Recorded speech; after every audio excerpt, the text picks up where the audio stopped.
Olá, meus amores do terceiro ano, tudo bem com vocês? Desejo que esteja tudo bem. Amores, hoje faremos a correção do nosso livro de geografia nas páginas 117 a 119. Para entendermos bem, nós vamos precisar ir na página 114. Acompanhe a leitura com a sua professora. O modo de vida dos povos tradicionais. Até agora você já conheceu diversos tipos de paisagem, não é mesmo? Aprendeu que as pessoas transformam as paisagens de diferentes maneiras e assim usam o espaço para atender às suas necessidades. Nas paisagens do espaço rural, uma das grandes diferenças é a presença de muita vegetação e de elementos naturais. No campo, moram alguns povos que dependem da natureza para manter seus modos de vida, como os indígenas e outras comunidades tradicionais, como os caiçaras, os castanheiros e os ribeirinhos. Para manter a sua cultura e sua forma de viver, esses povos utilizam recursos da natureza, conhecimentos e práticas, transmitindo-os de uma geração para outra.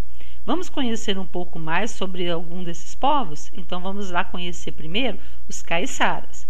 Os caiçaras são povos que vivem perto do mar, nos estados do Paraná, de São Paulo e do Rio de Janeiro. Eles praticam a pesca tradicional, o artesanato e o cultivo de pequenas plantações. Sua cultura é marcada por músicas e danças como o fandango e as cirandas, que a gente conhece, e por festas como o reizado. Os caiçaras têm grande conhecimento das plantas e dos animais que vivem na Mata Atlântica e sabem como explorar os recursos da natureza sem destruí-los. Olha que legal! Os castanheiros, vamos ver o que os castanheiros fazem. Os castanheiros são povos tradicionais da floresta. Eles vivem geralmente nos estados do norte do Brasil, como o Pará, e acampam no meio da floresta amazônica por meses para coletar as castanhas. Além disso, as castanhas são selecionadas e transportadas de barco até as cidades, onde são vendidas para as indústrias. Por isso o nome de castanheiros, porque eles colhem as castanhas. No Brasil, existem centenas de povos indígenas que vivem em várias regiões, falam línguas diferentes e possuem formas variadas de viver. Eles se relacionam diretamente com a natureza para viver, cultivando alimentos e conseguindo materiais para construir moradias, barcos, ferramentas e para fabricar utensílios e remédios. Os índios, eles têm uma cultura própria para viver, então estão passando de geração para geração e eles cuidam muito bem da natureza.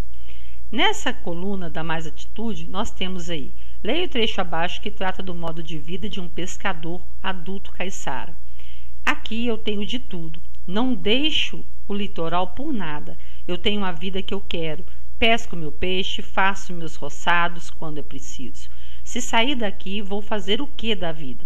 A natureza me dá tudo o que eu preciso. É a vida que eu pedi a Deus, diz Altamiro dos Santos, pescador e morador da Praia Grande de Cajaíba, em Paraty, há mais de 60 anos. Agora leio o trecho abaixo que fala da rotina de crianças caiçaras em um dia de sábado. Sábado é dia de descanso e brincadeira aqui na Barra. Dia sem escola, sem horário, dia para visitar os amigos e se divertir. No verão é melhor ainda. Sábado com sol é dia de correr pela praia, nadar no portinho, pescar no rio, subir no pé de araçá ou se lambuzar com as frutas roxinhas. Olha que legal, que delícia! Você tinha que preencher. Com base no primeiro texto, explique como o homem caiçara obtém os alimentos necessários para a família dele. Como é que ele faz isso? Primeiro, ele pesca o peixe e planta os alimentos que ele precisa. Ele tira da natureza tudo o que ele precisa para o sustento dele.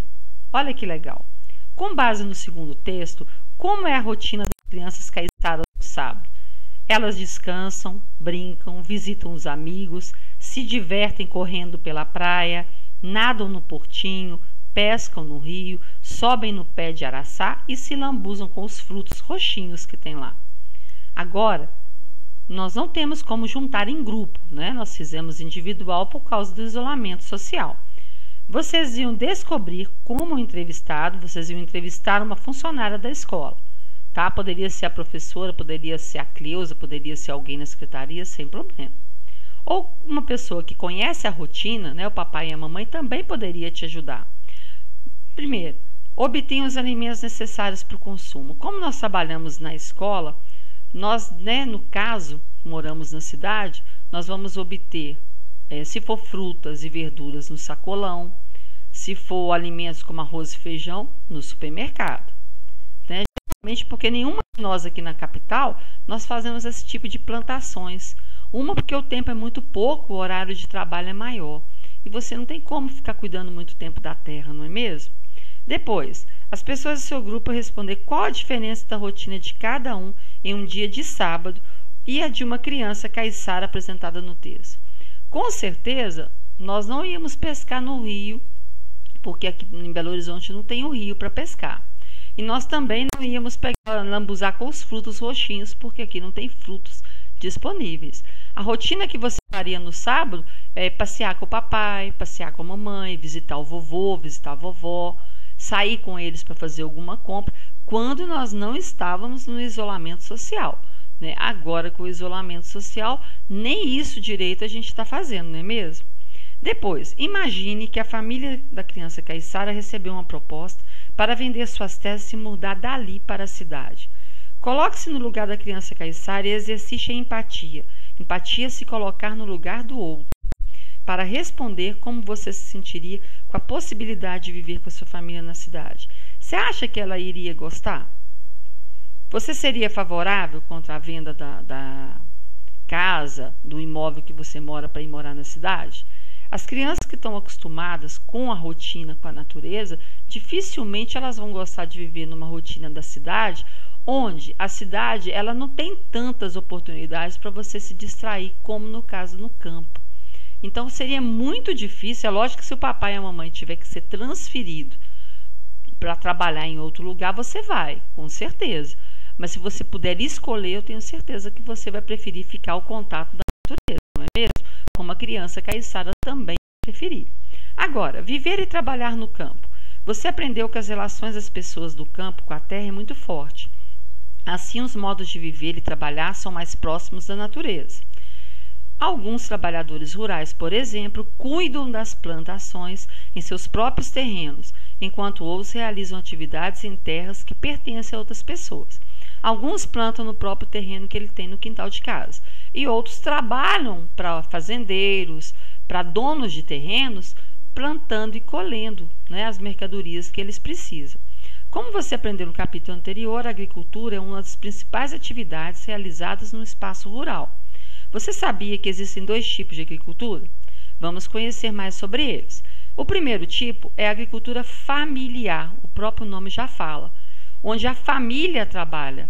Então, o trabalho é realizado por uma ou mais famílias. Essas famílias cultivam grande variedade de produtos, como feijão, mandioca, milho, arroz.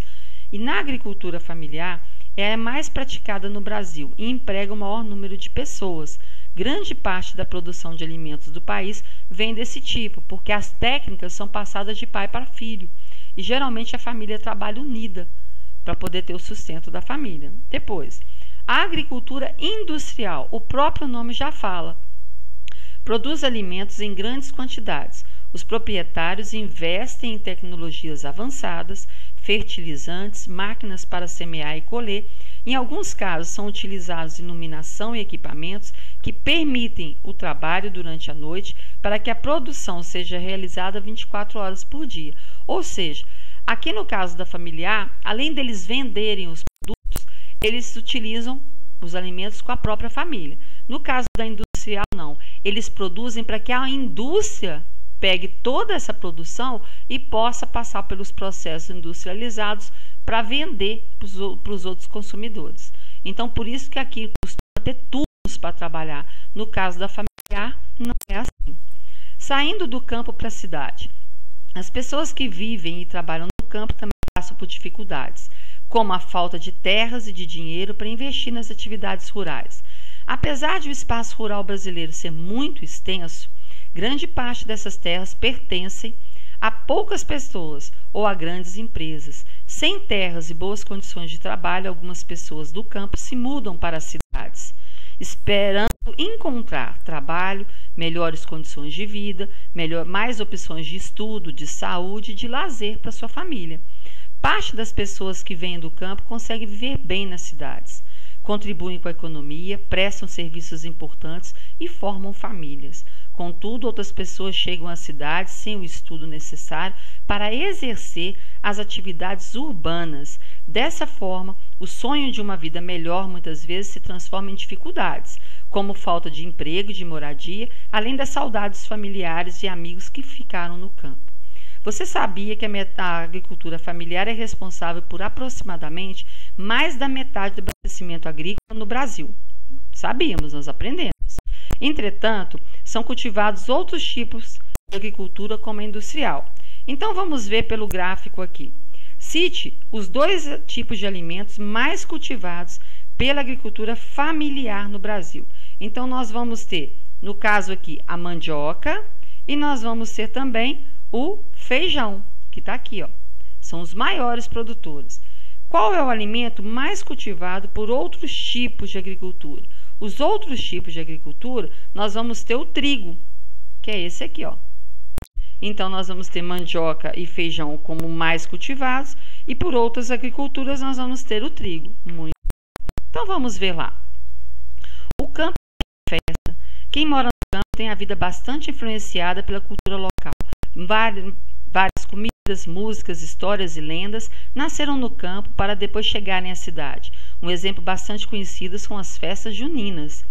Elas são resultado de várias combinações culturais, contribuições culturais que vêm de várias regiões e povos indígenas, africanos e imigrantes que trouxeram essa festa aqui para na nossa terra, no Brasil. Nas festas juninas, as pessoas enfeitam os lugares com bandeirinhas coloridas, dançam quadrilha, brincam de pescaria, acendem fogueira, comem milho cozido e fazem o casamento caipira. Então, nós temos aqui as festas juninas surgiram para celebrar a fartura das colheitas no campo.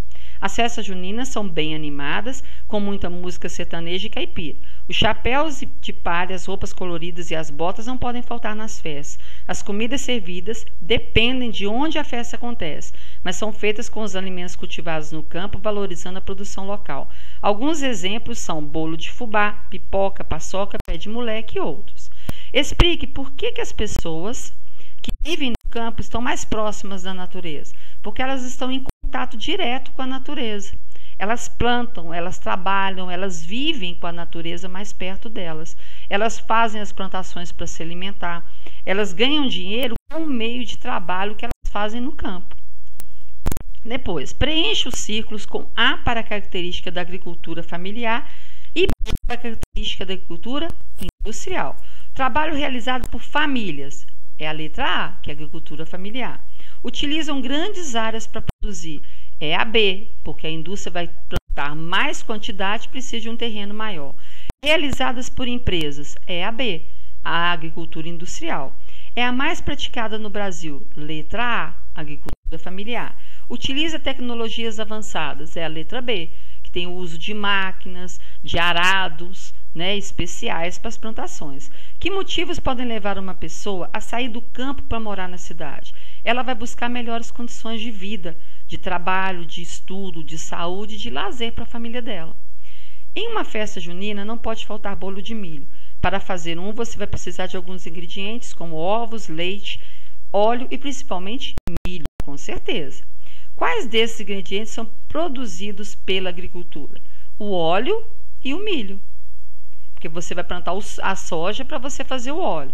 E o milho, você vai plantar o milho para tirar a espiga. Quais desses ingredientes são produzidos pela pecuária? O leite, que vai vir da vaca, e os ovos, que vai vir das galinhas. Você sabia que o milho é um produto muito importante para as atividades econômicas do campo? Com certeza. Descubra outras comidas de festa junina que são feitas com milho. Escreva aqui. Nós vamos encontrar pamonha, nós vamos encontrar o curau, nós vamos encontrar cuscuz de milho, nós vamos encontrar canjica. O milho é uma planta, plantação, que ela contribui muito para a festa junina, porque com ela eles conseguem fabricar vários produtos e que enfeitam as festas juninas. As festas juninas, elas têm regiões aqui no Brasil que têm tradição nela, esse ano por causa do isolamento social, mas todo ano eles faziam essa festa junina, que é uma festa típica da região. Não deixe de fazer sua correção. Deixe tudo certinho. Um grande beijo para você e até a próxima.